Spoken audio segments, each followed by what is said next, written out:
স্বাগত সকলকে গল্পকথার শ্রুতিপাঠে। পাঠ চলছে উপন্যাসের অধ্যায় থেকে তারাশঙ্কর বন্দ্যোপাধ্যায় রচিত রাধা।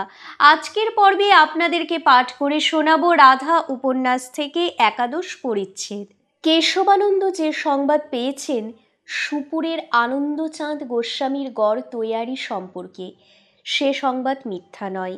সংবাদটা এখনো সকল লোকে জানে না। যারা গড়ের গড়ন কাজ দেখেছে তাদের মধ্যেই সন্দেহ উদ্রিক্ত হয়েছে। যেন গড় গড় মনে হচ্ছে আনন্দচাঁদ নববৃন্দাবন তৈরি করাচ্ছিলেন। যমুনা পুলিন, দ্বাদশ বন, গিরি গোবর্ধন, রাসমঞ্চ, দোলমঞ্চ, ঝুলন মঞ্চ ইত্যাদি বৃন্দাবনের অনুকরণে শ্রীকৃষ্ণ লীলা ভবনগুলি প্রকট করবার আয়োজন করেছেন অনেক দিন থেকেই। রাসমঞ্চ, ঝুলন মঞ্চ, দোল মঞ্চগুলি তৈরি হয়েছে প্রথমেই। এখন তৈরি হচ্ছে যমুনা পুলিন এবং ঘাটগুলি। লম্বা নদীর আকারের ঝিল কাটা হচ্ছিল এবং চারিপাশে চারিটি সিংহদ্বার তৈরি হচ্ছিল। হঠাৎ লোকের একদিন চোখে পড়ল যে ঝিল কাটা মাটিগুলি থেকে যে পাড় তৈরি হয়েছে সে পাড় আর গড়বন্দির পগার অর্থাৎ মাটির তৈরি সুদৃঢ় গড়বেষ্টনীতে কোনো তফাৎ নেই, এবং সেই বেষ্টনীর উপর এমন ঘন করে গাছের ডাল কেটে লাগানো হয়েছে যে আগামী দুটো বর্ষার জল পেয়ে ডালগুলি সজীব বৃক্ষে পরিণত হয়ে দুর্ভেদ্য বৃক্ষ বেষ্টনীতে পরিণত হবে। মানুষ দূরের কথা, সে বেষ্টনী পার হয়ে শিয়াল কুকুরও ঢুকতে পারবে না। তীর দূরের কথা, বন্দুকের গুলিও সে বেষ্টনী ভেদ করতে পারবে না। এবং চারপাশে যে চারটি ফটক তৈরি হচ্ছে তার চেহারাও ঠিক গড়ের ফটকের চেহারা নিচ্ছে। তবে এটা এখনো ঠিক সর্বসাধারণের চোখে ঠেকবার মতন গড়ন নেয়নি। যারা হাতেমপুর, রাজনগর প্রভৃতি গড়ের চেহারা দেখছে তাদের মধ্যে যারা চতুর বুদ্ধিমান তারাই এটা ধরতে পেরেছে। দু একজন এই নিয়ে একটু খোঁজ খবরও করেছে, তাতে তারা যা শুনেছে সে শুনে তারা বিস্মিত না হয়ে পারেনি। তারা শুনেছে যে আপনা আপনি অর্থাৎ যারা কাজকর্ম করছে হাতে হাতিয়ারে তাদের অজ্ঞাতসারেই এমনই চেহারা হয়ে যাচ্ছে। অর্থাৎ আঁকাবাঁকা ঝিল কেটে মাটি ফেলে পাড় তৈরি করতে গিয়ে দেখা গেল যে ঠিক গড়বন্দির পগার হয়ে গেছে। ফটক তৈরি করতে গিয়ে রাজমিস্ত্রিদের অজ্ঞাতসারেই গড়ের ফটক হয়ে যাচ্ছে। আনন্দচাঁদ বলেছেন শ্যামসুন্দরের অভিপ্রায় হচ্ছে, কি অভিপ্রায় এখনো বলেননি। আনন্দচাঁদের কথায় অবিশ্বাস করবে কে? গোস্বামী এ অঞ্চলে সিদ্ধ পুরুষ বলে সুপরিচিত, গৃহস্থ বৈষ্ণবদের সর্বপ্রধান গুরু, মাথার মণি, বিচিত্র মানুষ, যুগল ভাবের উপাসক, ভাবুক চূড়ামণি রসিকদের মহাজন, অথচ নারী সংস্পর্শহীন ব্রহ্মচারী, অকৃতদার, বিপুল বিষয় সম্পত্তির অধিকারী অথচ নিরাসক্ত সন্ন্যাসী। বিষয় তাকে অর্জন করতে হয় না, বিষয় তার কাছে এসে প্রায় আত্মসমর্পণ করে। এ অঞ্চলের গৃহস্থ বৈষ্ণবদের যারা সন্তানহীন বা নিকট উত্তরাধিকারীহীন তাদের অন্তে তাদের সম্পত্তির উত্তরাধিকারী হন আনন্দচাঁদ। তাদের পারলৌকিক ক্রিয়ার দায় তাঁরই। তাঁর এ অধিকার বৈষ্ণব গৃহস্থ সম্প্রদায়ই দিয়েছে। লোকের বিশ্বাস আনন্দচাঁদ যাদের পারলৌকিক ক্রিয়া করেন তাদের সংসার জীবনের কর্ম যাই হোক না কেন মোক্ষ তাদের অবধারিত। এমন অনেক ভক্ত আছে যারা নিঃসন্তান হয়েই মৃত্যু কামনা করে, যাতে তার পারলৌকিক ক্রিয়ার দায় আনন্দচাঁদের উপর গিয়ে পড়ে। এইভাবেই আপনা থেকে বিপুল বিষয় আনন্দচাঁদের হাতে এসেছে। সে বিষয় আনন্দচাঁদ তার উপাস্য দেবতা শ্যামসুন্দরকে সমর্পণ করেন। তাঁরই সেবক হিসাবে পরিচালনা করেন নিজে নিরাসক্ত সন্ন্যাসী। বাউল বৈরাগীদের এই অধিকার ইলামবাজারের প্রেমদাস মহান্তের, এখন তার উত্তরাধিকারিণী কৃষ্ণদাসী মাঝির। এই নিয়ে প্রেমদাস মহান্তের সঙ্গে আনন্দচাঁদের একটা নাকি আপোষ মীমাংসা হয়েছিল। সে অনেক দিনের কথা, 25 বছর পূর্বের কথা। অবশ্য সবই লোকের কথা, লোকপ্রবাদ। তখন বৈষ্ণবতন্ত্রে সাধনকামী বহু লোক, সিদ্ধপুরুষ, বাউল বৈরাগী, প্রেমদাস বৈরাগীর কাছে যারা দীক্ষা নিত বা সাধন ভোজন শিক্ষা নিত তাদের উপর এবং বাউলদের উপর ব্রাহ্মণ গুরু গোসাইরা প্রায় ক্ষিপ্ত হয়ে উঠেছিল। যারা দীক্ষা নিত তাদের পতিত করবার বিধানও তারা জারি করেছিল। কিন্তু জাতহীন কুলহীন বাউলদের কি করবে তারা? ওদিকে পরকীয়া মতে বিশেষতন্ত্রে সাধন ভোজনের স্রোত এমনই প্রবল যে এ বিধান সত্ত্বেও গোপনে প্রেমদাসের গুরুগিরি প্রায় অবাধে চলত। ব্রাহ্মণেরা অনেক কিছু নূতন মতের প্রচলন করেছিলেন। তাঁরা অর্থাৎ গুরু পেশাধারী ব্রাহ্মণেরা বাড়িতে প্রায় হাট বসিয়ে দেবতার সেবা বসিয়ে দিয়েছিলেন। একটি খড় আটচালা নাট মন্দিরের চারিদিকে কালী, দুর্গা, শিব, রাধা গোবিন্দ বিগ্রহ স্থাপন করে ফুল, বেলপাতা, তুলসী পাত্র, আতপ চাল এবং গুড় নিয়ে যথাসাধ্য পূজার ব্যবস্থা করতেন। নিজে শাক্ত, শৈব, বৈষ্ণব যে মন্ত্রের উপাসক হোক, যে কোনো মন্ত্রে দীক্ষা নেওয়ার ব্যবস্থা তাঁদের ছিলই। এবার সে ব্যবস্থাকে ফলাও করে প্রায় বীজ মন্ত্রের ব্যবস্থা খুলে দিলেন। প্রেমদাস হেসে বলতো, বামুন মশাইরা খেয়াঘাট ডাক নিয়েছেন গো, কড়ি দিয়ে মন্তর নিলেই লায়ের জায়গা কেনা হয়ে যাবে। বছরে বছরে পেনামি আর ছেড়াদ্দের সময় গুরুবরণ সুখসজ্জে দিও, তাহলেই ওপারে নন্দনকাননে মৌরসী পাটটা কেনা হয়ে যাবে। ব্রাহ্মণেরা, বিশেষ করে শাক্ত ব্রাহ্মণেরা অট্টহাসি হাসতেন, বলতেন, পটদের পট দেখেছিস, নরকের সাজা, নেড়ানেড়িদের গরম তেলে ফেলে ভাজবে। সশব্দে বলতেন, ছ্যাঁক, কলো কলো, ও পথে ওই গতি। শুধু ব্যঙ্গ রহস্যে এমন বিষয় শেষ হয় না। মানুষের অন্তরের তৃষ্ণা অকৃত্রিম, সে সোড়ায় মেটে না, সে শরবতেও মেটে না, সে জলধারার উৎসের জন্য ব্যাকুল।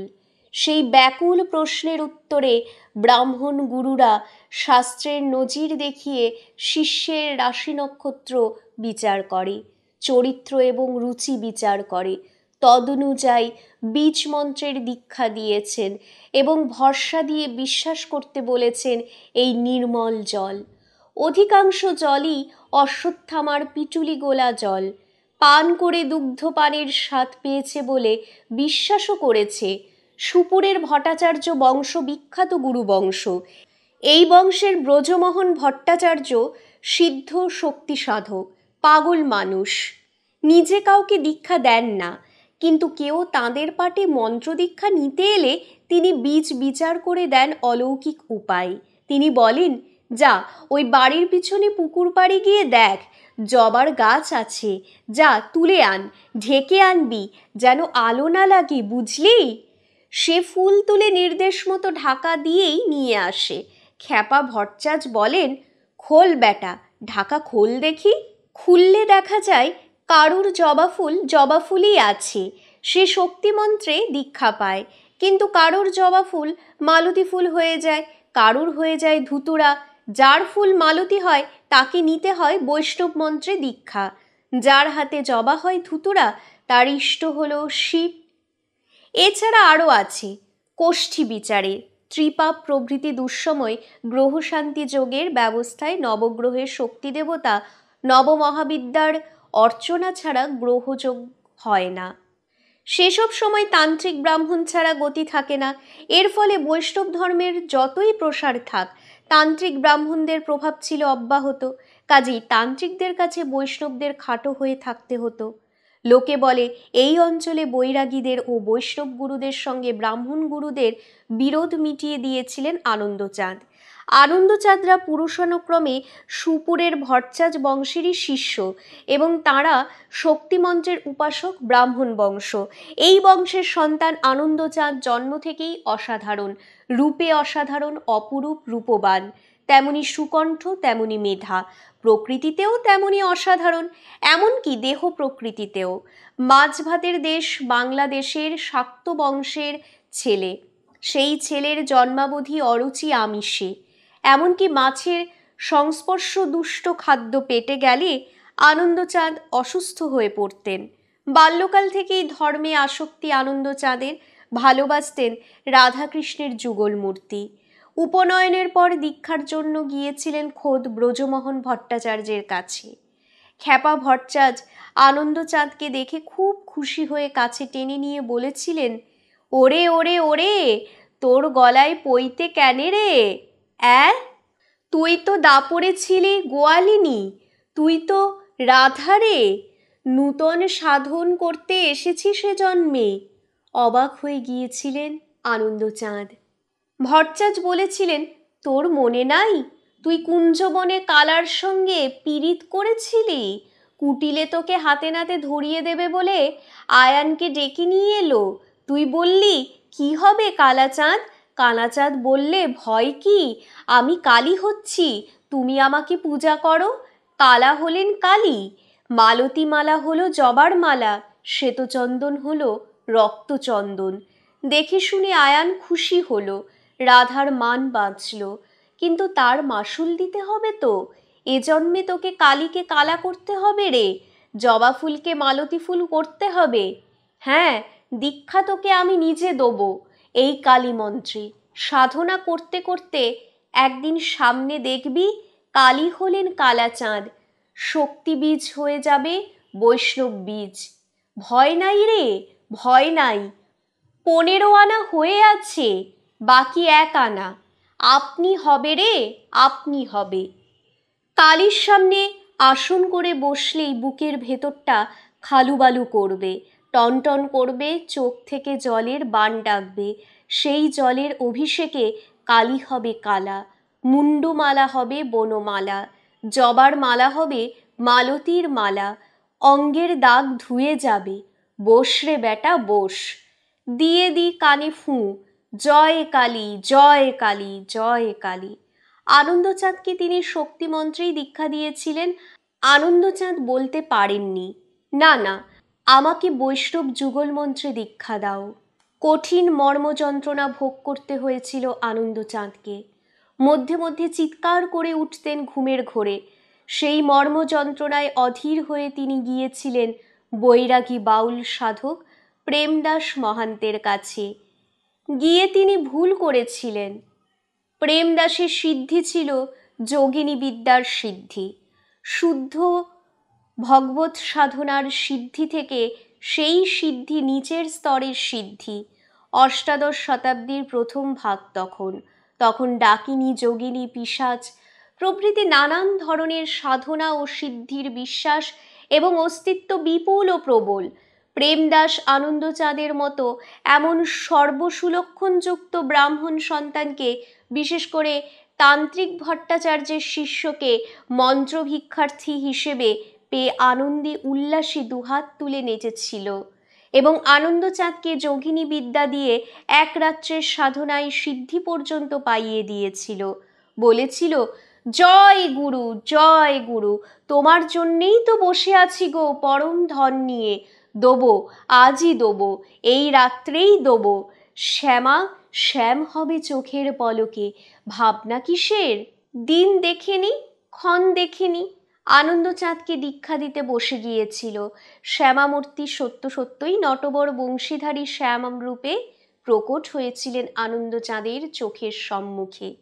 কিন্তু শুধু শ্যাম, পাশে রাধার প্রকাশ হয়নি। আনন্দচাঁদ বলেছিলেন, রাধা কই মহান্ত, রাধা? মহান্ত বলেছিলেন, তাই তো ঠাকুর। ভট্টাচার্য বলতেন, প্রেমদাস ডাকিনী সিদ্ধি প্রভাবে শ্যামামূর্তিকে শ্যাম বিগ্রহে রূপান্তরিত করেছিল। ডাকিনী সিদ্ধির প্রভাবে অলৌকিক অনেক কিছু ঘটানো যায়, কিন্তু আসলে তা মায়ার খেলা মাত্র, সত্য নয়।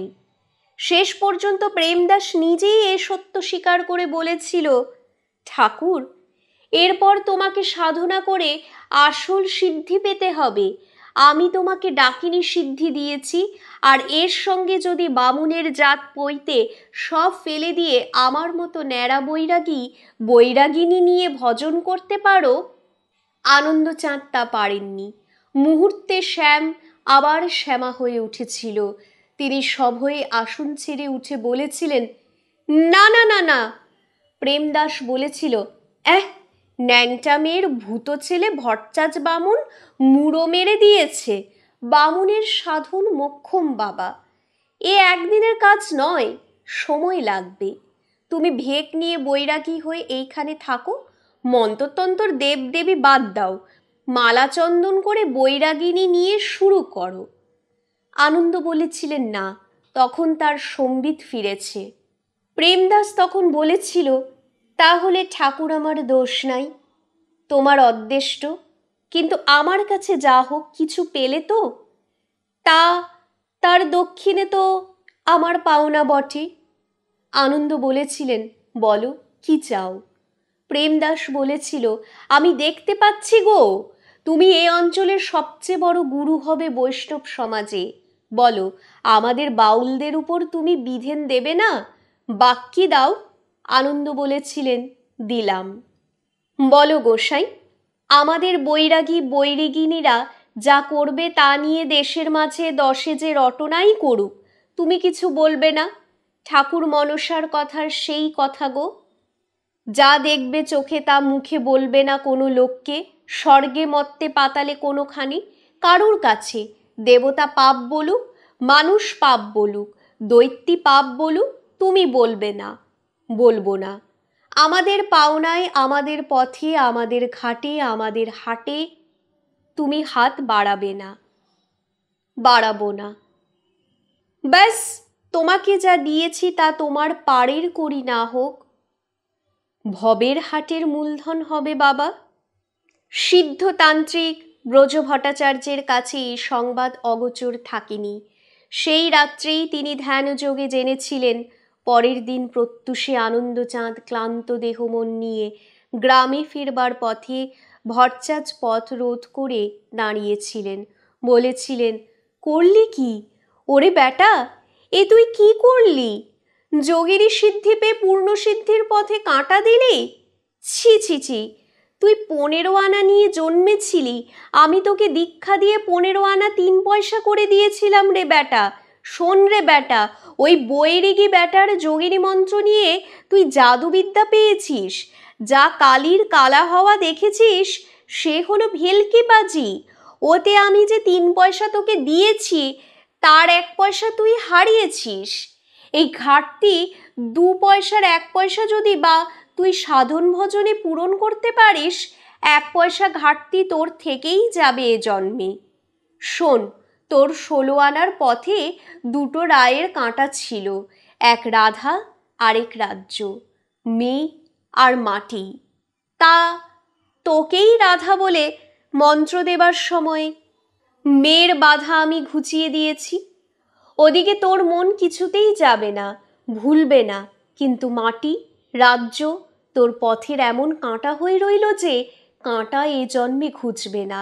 কি জাদুমন্ত্র যেচে নিয়েছিস, সেই মন্ত্রই মাটি এনে তোকে মালিক করে দেবে। শোন, আরও বলি। ভট্টাচার্যের কথা মিথ্যা হয়নি। আনন্দচাঁদের অলৌকিক শক্তির খ্যাতি কিছুদিনের মধ্যেই এমনভাবে চারিদিকে ছড়িয়ে পড়ল যে বৈষ্ণব মন্ত্র অভিলাষী গৃহস্থ সম্প্রদায় দলে দলে তাঁর পায়ে এসে গড়িয়ে পড়ল। অলৌকিক শক্তির প্রকাশ আনন্দচাঁদ ইচ্ছে করে দেখাতেন না। কার্যকলাপে ঘটনা সংস্থান এমনই হয়ে উঠত যে প্রকাশে তিনি বাধ্য হতেন। তখন অষ্টাদশ শতাব্দীর প্রথম মন্ত্রসিদ্ধির যুগ। সে যুগে আনন্দচাঁদের সিদ্ধবিদ্যা নিষ্ক্রিয় সুপ্ত থাকবার নয়, থাকেওনি। প্রথম খুষ্টিকুড়ির সিদ্ধ পীর সৈয়দ হোসেন সাহেব তাঁকে উপঢৌকন দিতে মাংস নিয়ে এলে আনন্দচাঁদ সেই রক্তসিক্ত মাংসকে রক্তরাঙা গোলাপ ফুলে পরিণত করে তাঁর অলৌকিক শক্তি প্রকাশে বাধ্য হন। এছাড়া তার উপায় কি ছিল? ভট্টাচার্য তখনও বেঁচে। তিনি হা হা করে হেসেছিলেন, বলেছিলেন, ওরে, সাপ যতই লুকিয়ে রাখ, ফোঁস সে করবেই। সাপের ওঝা সাপ না ধরেও থাকতে পারে না, কামড়ও খায়, মরেও ওতেই। এরপরেই ঘটে আরেকটি ঘটনা, যে ঘটনায় আনন্দচাঁদের জীবনের পথ এবং গতি নির্দিষ্ট রূপে নির্ধারিত হয়ে যায়। আনন্দচাঁদ গিয়েছিলেন মকর সংক্রান্তিতে কেন্দুলিতে কদমখণ্ডির ঘাটে অজয়ের প্রবাহের ধারে গঙ্গা স্নানের পুণ্য সঞ্চয়ের জন্য। বহু জনসমাগমের মধ্যে এসেছিলেন এক সন্তানহীনা তরুণী বিধবা ধনী গৃহিণী। 27-28 বছর বয়সে সুন্দরী এই গৃহিণীটির সমাজে খুব সুনাম ছিল না, না থাকারই কথা। বিবাহ হয়েছিল বৃদ্ধ ধনীর সঙ্গে। বৃদ্ধের চতুর্থ পক্ষে বৃদ্ধের বড় আকাঙ্ক্ষা ছিল একটি সন্তানের। সন্তান একটি হয়েছিল, তারপরেই বৃদ্ধ গত হন। বিধবাই হন পুত্রের মাতা হিসাবে, সম্পত্তির একছত্রাধিকারিণী। তারপরেই এই তরুণ বয়সের প্রবৃত্তির তাড়নায় এবং সম্পত্তির প্রভাবে শক্তির মত্ততায় প্রায় স্বেচ্ছাচারিণী হয়ে ওঠেন। ফল পেতেও দেরি হয়নি। 5 বৎসরের সুন্দর ছেলেটি মারা যায়। লোকে ভেবেছিল এই আঘাতে তাঁর চৈতন্য হবে, কিন্তু আশ্চর্যের কথা, ফল হয়েছিল বিপরীত। বিধবাটি যেন বন্ধনহীন হয়ে স্বেচ্ছাচারে প্রমত্তা হয়ে উঠেছিলেন। তিনি এই ধরনের মেলার তীর্থে যেতেন বিপুল সমারোহ করে। উদ্দেশ্য পুণ্য সঞ্চয় নয়, প্রমত্ততার ঘূর্ণাবর্তে অবগাহন করা। জয়দেবের মেলায় আনন্দচাঁদকে দেখে তিনি উন্মত্ত হয়ে উঠে তাঁর কাছে লোক পাঠিয়েছিলেন। আনন্দচাঁদ একটু হেসে বলেছিলেন, আমি তো যেতে পারবো না, তাকে আসতে বলো এইখানে।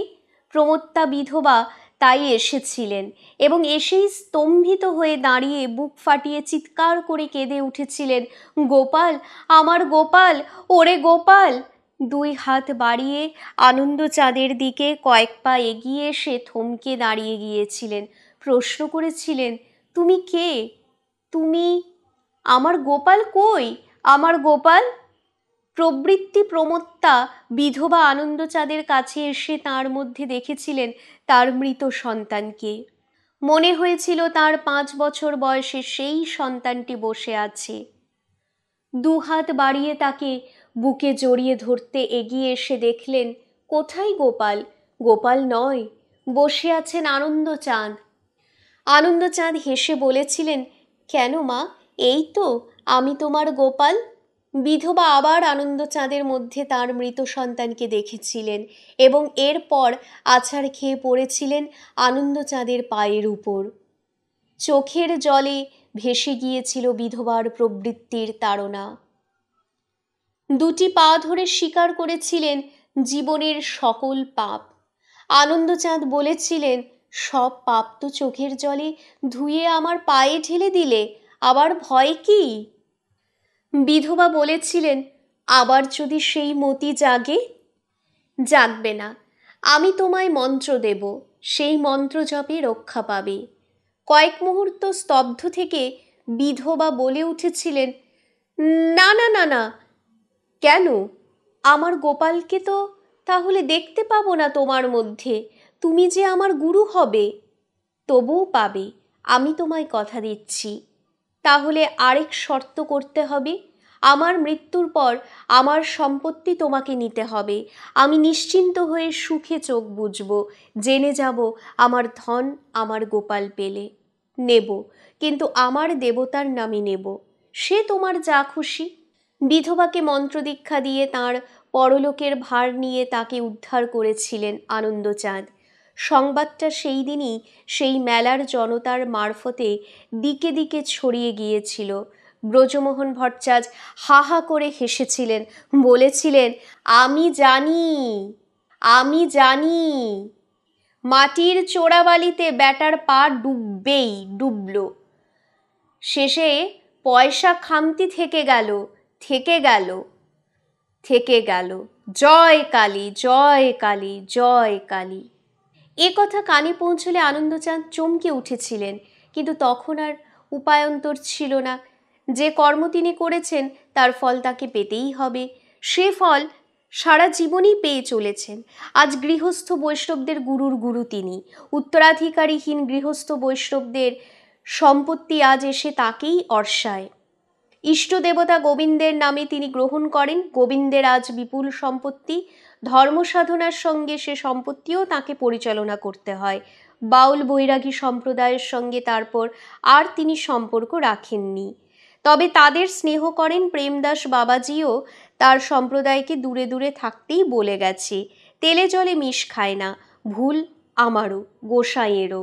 তোরা আর ভুল করিস না, যাস না ওর কাছে। ওরও সহ্য হবে না, আমাদেরও না, তবে বামুন বৈরাগীর মন্তরে সিদ্ধ হলে রাজা হয়। দেখ চোখের উপর, রাজদরবার গেরস্থের জন্যে, সম্পত্তিবানের জন্যে, আমাদের মতো ভিখারির জন্যে নয়। সেই দিনই কেশবানন্দ চলেছিলেন এই আনন্দচাঁদের সঙ্গে দেখা করতে। বাস্তববাদী বুদ্ধিমান লালাতনয়টি আনন্দচাঁদ সিদ্ধ পুরুষ কিনা বিচার করেননি। বিচার করে বুঝেছিলেন আনন্দ শক্তিমান এবং বুদ্ধিমান।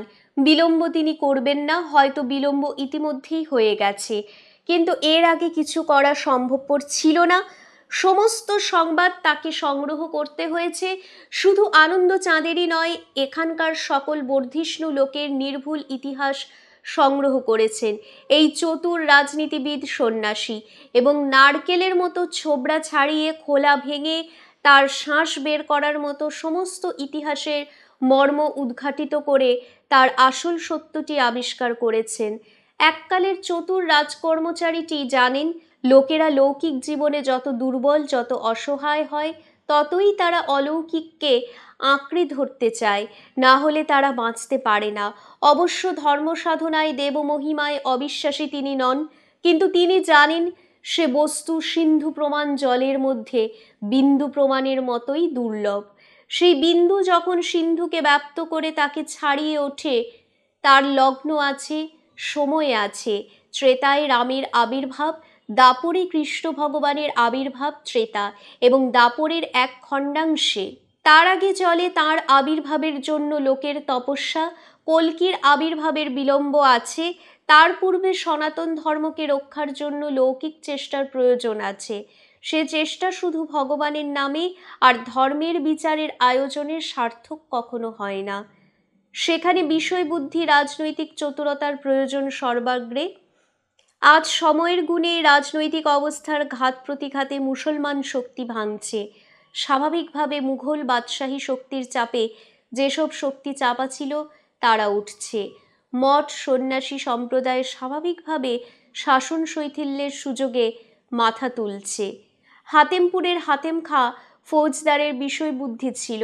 এ অঞ্চলের বিদ্রোহী ব্রাহ্মণ রাঘব রায়কে দমন করে হাতেমপুরে গড় তৈরি করবার সময় এই সত্যটা সে বুঝেছিল। এই অঞ্চলের ক্ষুদ্র একটি ঘটনার মধ্যে ভাবিকালের সংগঠনের আভাস অনুভব করেছিল।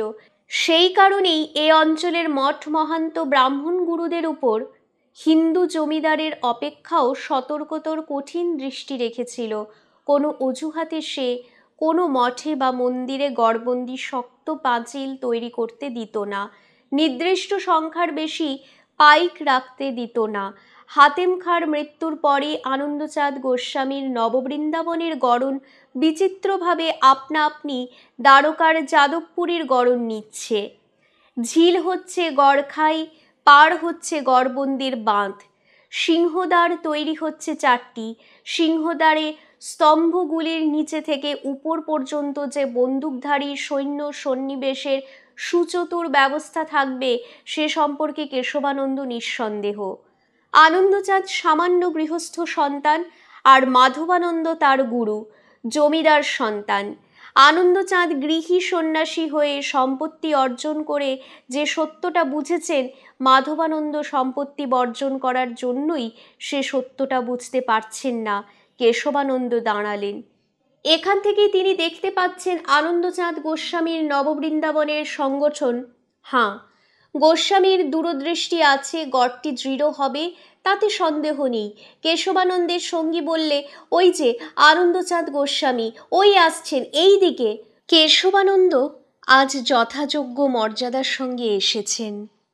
সঙ্গে 2জন আশ্রমবাসী ব্রহ্মচারী এবং গ্রামের 4জন পাইক সঙ্গে নিয়ে বেরিয়েছেন।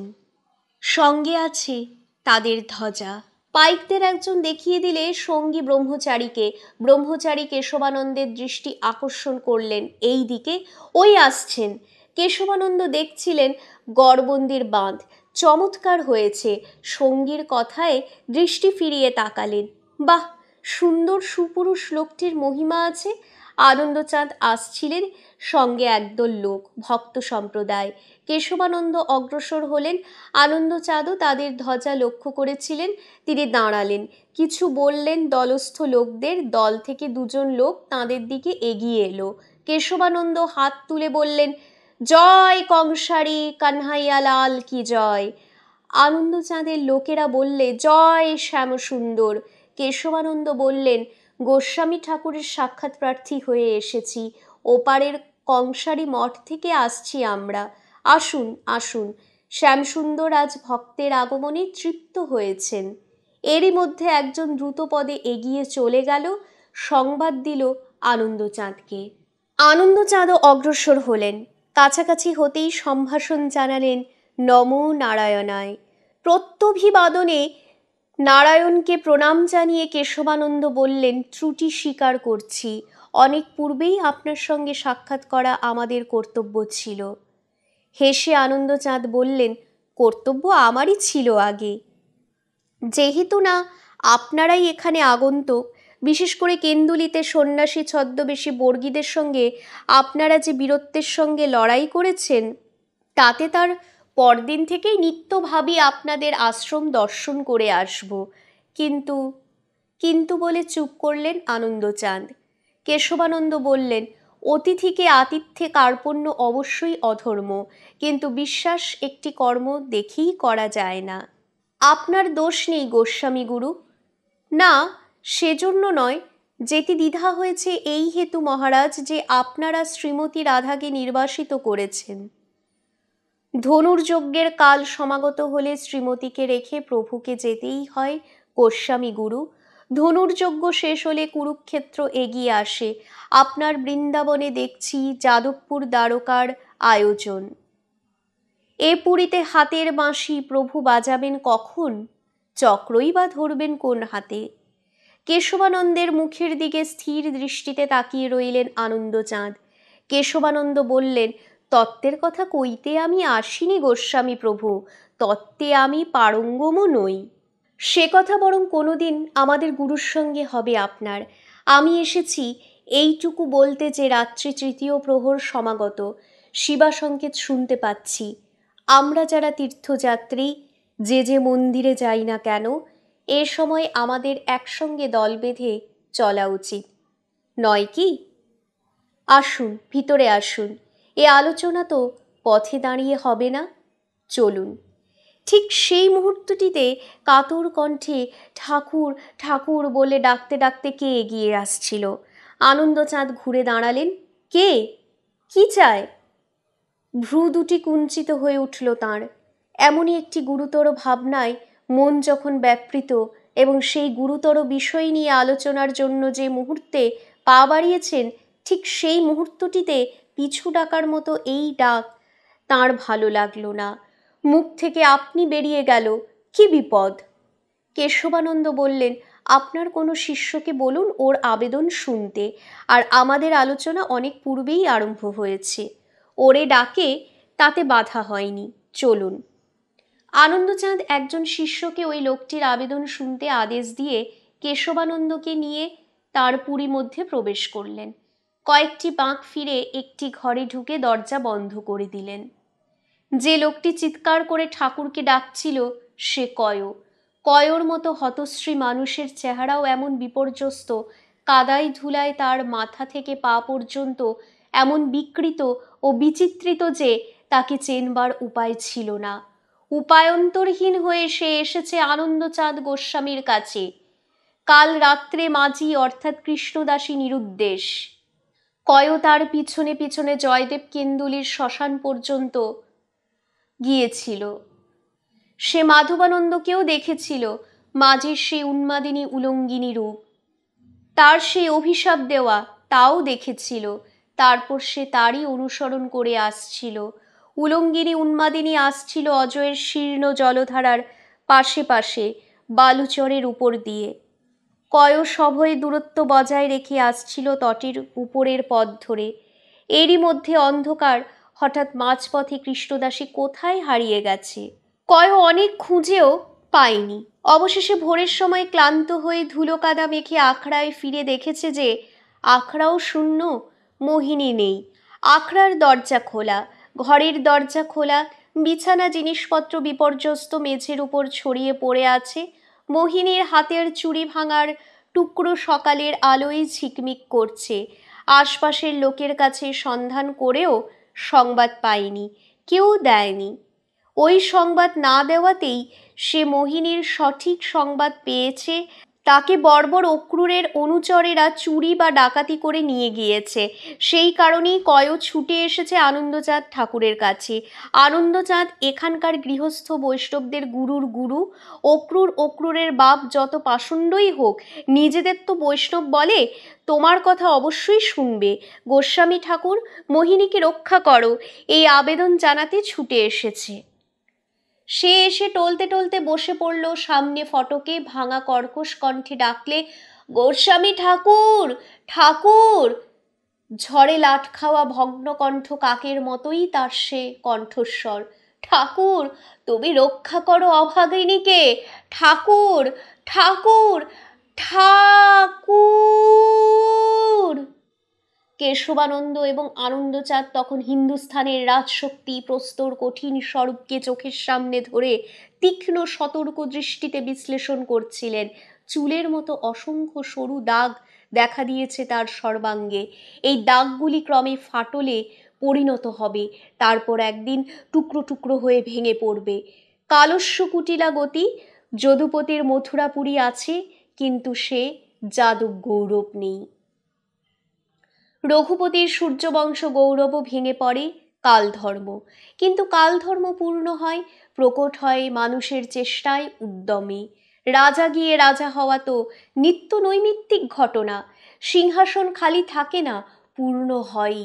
ধর্মের অভ্যুত্থানের জন্য স্বতন্ত্র বিশেষ পথ চাই গোস্বামী গুরু।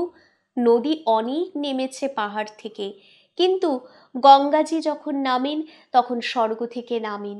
তখন তাকে ধরবার জন্য রুদ্রের মাথা পাতার প্রয়োজন হয়। আজ সতর্ক পদক্ষেপে অগ্রসর হতে হবে। আমি আপনার অস্ত্র সংগ্রহের ভার নিলাম, আপনি আমাদের সাহায্য করুন।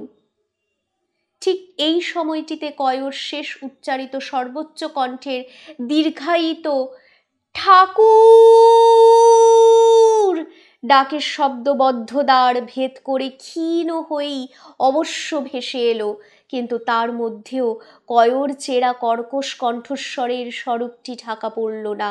তার সঙ্গে আরও ছিল মর্মান্তিক একটি আকুতি। তারই স্পর্শে চমকে উঠলেন আনন্দচাঁদ। কে এমন আকুতির সঙ্গে কে ডাকে? পরক্ষণে একটু তিক্ত অথচ সকৌতুক ব্যঙ্গ হাসি দেখা দিল তাঁর মুখে। বললেন, ও এলামবাজারের সেই ধর্মাধর্ম জাতি বিচারহীন উচ্ছিষ্টভোজী বৈরাগী পশুটা? কেশবানন্দ কয়র কণ্ঠস্বর চিনেছিলেন, তিনিও হাসলেন। বললেন, পশু নয়, পক্ষী, কয়। আবার ডাক ভেসে এলো, ঠাকুর গো। আনন্দচাঁদ বদ্ধ দুয়ারের দিকে মুখ ফিরিয়ে ডাকলেন, বাইরে কে রয়েছে? বাইরে থেকে সাড়া এলো, আমি প্রভু, দীনদাস। আনন্দচাঁদ বললেন, ইলামবাজারের ওই লোভী বৈরাগীটাকে খাদ্য দিয়ে বিদায় কর। দেখ গত রাত্রের উদ্বৃত্ত খাদ্য কি আছে, চিৎকার করতে নিষেধ কর। করেছি প্রভু, কিন্তু ও সেজন্য চিৎকার করছে না, খেতেও চায় না। খেতে চায় না কয়? তবে কি চায়? কাল রাতে উন্মাদিনী কৃষ্ণদাসী প্রেমদাস মহান্তের ব্যাটার বউ কোথায় চলে গিয়েছে খুঁজে। কি বিপদ! উন্মাদ ধর্মে কোথায় কোন দিকে গিয়েছে, আবার আসবে। অবশ্য অপঘাত ঘটলে স্বতন্ত্র কথা, কিন্তু তার আমি কি করব? আরও আছে প্রভু, কৃষ্ণদাসের কন্যাটিকেও পাওয়া যাচ্ছে না। কাল রাত্রে আখড়ায় কারা ডাকাতি করে মেয়েটিকে নিয়ে চলে গিয়েছে। কয় বলছে ইলামবাজারের দে সরকারের ছেলে অক্রূর, তার উদ্ধারের জন্যই ও এসেছে, বুক চাপড়ে কাঁদছে। আনন্দচাঁদ মুহূর্তে যেন আগুনের মতো জ্বলে উঠলেন। কি করবেন তিনি? প্রেমদাসের কাছে যে বাক্যদান করেছিলেন, সে বাক্য তিনি অক্ষরে অক্ষরে পালন করেছেন। কৃষ্ণদাসীর আচার আচরণের কোনো কথাই তিনি তো না জানা নন। দে সরকারের সঙ্গে সাধন ভোজনের নামে ব্যভিচারের কথা তিনি জানেন। দে সরকারের ওই বর্বর পুত্রটার জন্য কন্যাকে বিক্রি করার কথাও তিনি শুনেছেন। কিন্তু কোনোদিন কোনো শাসন করেননি, কোনো প্রশ্ন করেননি। দু চারজন বৈরাগী মহান্তও তাঁর কাছে এসে এর প্রতিবিধানের জন্য তার সাহায্য চেয়েছে, কিন্তু তিনি নীরব থেকেছেন, সাহায্য করেননি। এই পরিণাম কৃষ্ণদাসীদের অনিবার্য। তিনি কি করে নিবারণ করবেন?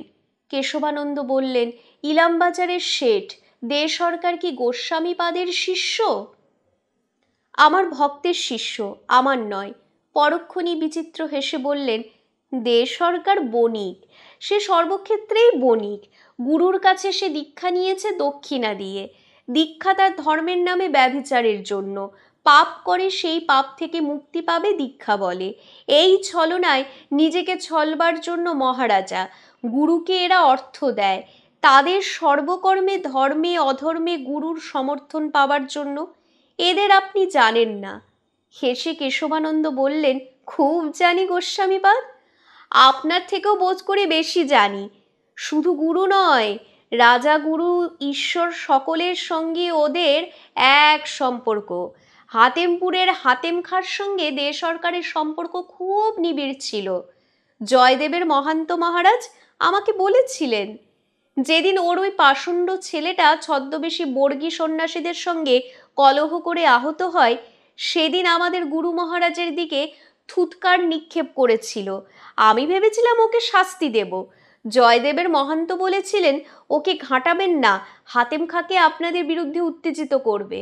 আমরা শক্ত হয়ে বসতে পারিনি বলে চুপ করে গিয়েছিলাম। শুনেছি ওর নিজের পাইক লাঠিয়ালের দলটিও নেহাত উপেক্ষার নয়। আনন্দচাঁদ বললেন, ওকে আমি কঠোর সামাজিক দণ্ডে দণ্ডিত করব, আর ওকে দণ্ড না দিলে ধর্ম বিরূপ হবেন। কণ্ঠস্বর তাঁর গভীর ও গম্ভীর হয়ে উঠেছে তখন। কেশবানন্দ বললেন, এ সময় যা করবেন গভীরভাবে বিবেচনা করে করবেন গোস্বামীপাদ। আপনার বৃন্দাবন দ্বারকা হয়ে উঠেছে মহারাজ। এ ঝিল, এ গড় পুরনো কালের ভগ্ন কীর্তি। আমি কিনে দেবতার নামে সংস্কার করাচ্ছি মাত্র। তবুও বিবেচনা করবেন, যে কোনো দিন কাশীর বেণীমাধবের ধ্বজার দশা অথবা ব্রজের গোবিন্দ মন্দিরের দশা হতে পারে আপনার মন্দিরের। বিশেষ করে হিন্দু যদি হিন্দুর বিপক্ষে গোপনে সংবাদ দেয়, তাহলে তার গুরুত্ব কত প্রচণ্ড হবে ভেবে দেখবেন। আনন্দচাঁদ স্থির দৃষ্টিতে চেয়ে রইলেন কেশবানন্দের দিকে। কেশবানন্দ বললেন, সুজাখা মৃত্যুর পূর্বে বীরভূমের বাকি রাজস্বের জন্য বীরভূম অভিযানের সংকল্প করেছিলেন। বর্ধমানের মহারাজ জামিন হয়ে লক্ষ টাকা পেশকাশ দিয়ে মিটমাট করে দিয়েছেন। বীরভূমের নবাবের এখন অর্থাভাব। এদিকে সুজাখা গত হয়েছে, সফররাজ খাঁ নবাব হবেন। এখন নজরানা ভেট পাঠাতেই হবে। এ সময় ফৌজদার নবাব শিকার খুঁজছে, অজুহাত খুঁজছে। এরপর বিবেচনা করে দেখবেন সাবধানতার প্রয়োজন আছে কিনা। আনন্দচাঁদ ডাকিনী বিদ্যা প্রভাবে অনেক অলৌকিক ঘটাতে পারেন, মানুষের ভবিষ্যৎও দেখতে পান, কিন্তু এইভাবে গোটা দেশের ভবিষ্যৎ কখনো দেখতে পাননি, অবশ্য দেখতেও চেষ্টা করেননি। কেশবানন্দ আবার বললেন, তাছাড়া মহাযজ্ঞে বহু বলি, বহু আহুতির প্রয়োজন গোস্বামীপাদ। শুধু দেবতাই বলি আহুতি পান না, ভূত প্রেত পিশাচ রক্ষ এদেরও দিতে হয়। সাধনভ্রষ্টা একটা শৈরিনীর কন্যা, তাও তো সে বিকৃতা। আনন্দচাঁদ স্তব্ধ হয়ে বসে রইলেন। কঠিন সমস্যা। তাঁর সম্মুখে ঠিক এই সময়ই বাইরে থেকে দীনদাস বললে, প্রভু। উত্তর দিতে পারলেন না আনন্দচাঁদ, বোধ করি শুনতেই পেলেন না। দীনদাস আবার বললে, মুর্শিদাবাদের মোক্তারের কাছ থেকে লোক এসেছে, চিঠি এনেছে, জরুরি চিঠি, আর বলছে দিল্লিতে নাকি বড় গোলমাল। কেশবানন্দের কপালে ভ্রুতে প্রশ্নের কুঞ্চন রেখা জেগে উঠল। কি হয়েছে? বাদশাহ মোহাম্মদ শাহ? না মহারাজ, বলছে ইরানের বাদশাহ নাদির শাহ আটক পার হয়ে পাঞ্জাবে ঢুকেছিল। পাঞ্জাব লুট করেই সে ফিরে যাবে ভেবেছিল লোকে, কিন্তু সে ফিরে যায়নি। সে দিল্লির দিকে আসছে। যেদিক দিয়ে আসছে সব শ্মশান করে দিয়ে আসছে। এতদিনে সে দিল্লি ঢুকেছে, দখল করে বসেছে। যে খবর নিয়ে এসেছে সে আসবার সময় পথে খবর পেয়েছে নাদির শাহ দিল্লি দখল করে ছাড়খাড় করে দিয়েছে। চমকে উঠলেন আনন্দচাঁদ। কেশবানন্দ মুহূর্তে উত্তেজনায় দাঁড়িয়ে উঠিলেন। চোখ দুটি তার বিস্ফারিত, তারা দুটি যেন প্রদীপের মতো জ্বলছে। ইরানের বাদশাহ নাদির শাহ, প্রথম জীবনে ভেড়াওয়ালা নাদির শাহ, সাক্ষাৎ শয়তান যাকে ভর করে বিশ্ববিজয়ী করে তুলেছে। তাঁর উত্তেজিত মুখের রেখায় মুহূর্তে মুহূর্তে পরিবর্তন ঘটতে লাগলো। প্রদীপের মতো জ্বলন্ত চোখের তারা দুটিও যেন নিভছে আর জ্বলছে, নিভছে আর জ্বলছে। হঠাৎ তিনি চারিদিক চেয়ে দেখলেন, তারপর ঘরের মেঝেতে ফরাসের চৌকির নিচে রাখা বৃহৎ গুরুভার একখানা পাথর দুহাতে সবলে মাথার উপর পর্যন্ত তুলে সেখানাকে মেঝের উপর আছড়ে ফেলে দিলেন। খোয়া বাঁধানো মেঝেটা ফেটে চৌচির শুধু হলো না, গর্ত হয়ে গেল। পাথরখানাও ভেঙে গেল তিন টুকরা হয়ে। কেশবানন্দ গর্তের কাছে এসে বললেন, হিন্দুস্থানের বাদশাহী। পাথরখানার কাছে এসে বললেন, ইয়ে হ্যাঁ নাদির শাহী। তারপর বললেন, দুনো জায়গা নাদির শাহীও থাকবে না। লগ্ন এসেছে, এখন খুব হুঁশিয়ার গোস্বামীপাদ, মহাযজ্ঞে আগুন জ্বলছে।